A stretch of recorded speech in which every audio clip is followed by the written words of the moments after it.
So always one for actually keeping my eyes open.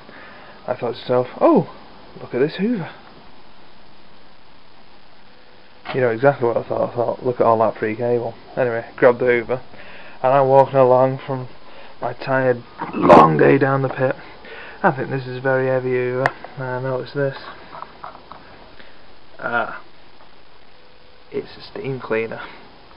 And it's only full of water, wasn't it? So, press down. If you ever do find one of these, yeah, there's your tip. This is like a safety valve come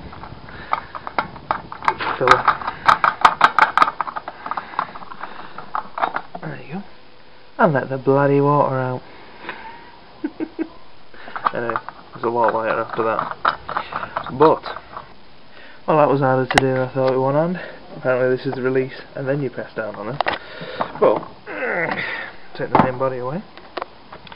You got all the spare parts, all the flanges and nozzles and etc, etc. And the only thing I'll be keeping is this and this. These scrub ends, and maybe that's something to actually hold them with. But beyond that, all this is plastic. So unfortunately, it's going to have to go in the bin. Oh well. Onto this part. And just like that, it's gone. It's like the old Sillet Bang advert then. Right, let's crack into this and see what we can get, and see if we can get any more of this. I'm just interested to know what the heck's in it really. So let's flip her over and go for the deep screws.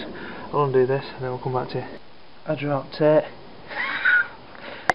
Yeah, not like I couldn't find a screwdriver.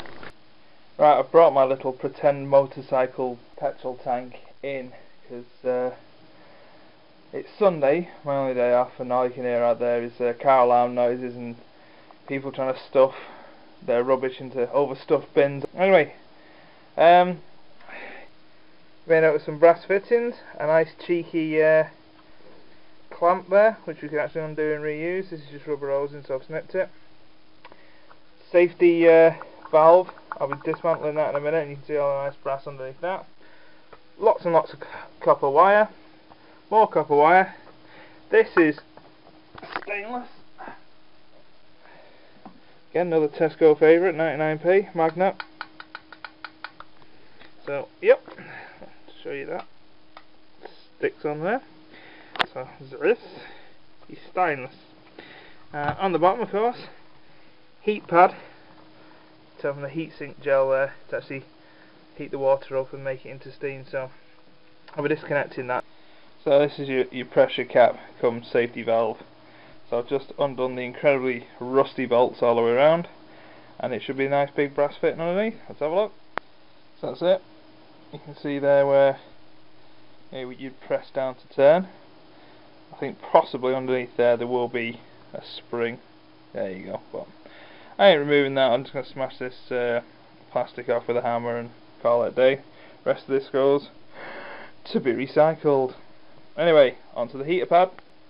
You spin me right round, baby, right round. This record deck really comes in useful. Right, because this is, as you can see, grooved around there, I'm going to put it in the hole. And this turned up the other day. Here's brass. I think it's out of a radio or something like that. Anyway, that should go in there. Bash with the hammer. Out comes the plastic. That's the plan. Ooh, boy, was that harder. See this little ridge that runs all the way around? I ended up just having to cut it off, but yeah, it just wouldn't bash straight through because of that little ridge. So yeah, pair of pliers, snip, and then just pull it right the way off. Lovely jubbly, all brass. As it happens, I did have to unscrew that, so yes, Mr. Scrap Yard, if you are looking, you can see there's my toe. The spring is gone. All brass now, into the brass box.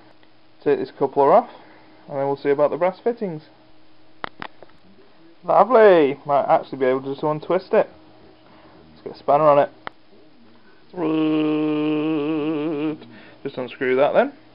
Then we've got one great big piece of stainless steel, some little bits of brass, a ton of copper coil, and a heater mat which I'll have to unbolt. I'm going to have to go and get the wrench set for this. They're just two in set to get these spanners on.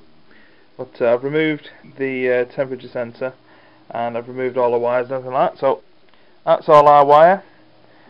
So it's quite a bit there. I'm not chuffed with that, to be honest with you. So we'll get this off, see what's underneath, and we're about done. But I'm well chuffed with the stainless steel as well. Yeah, you are going to want a cloth handy for this heatsink grease. It gets everywhere. So these have come off quite easily.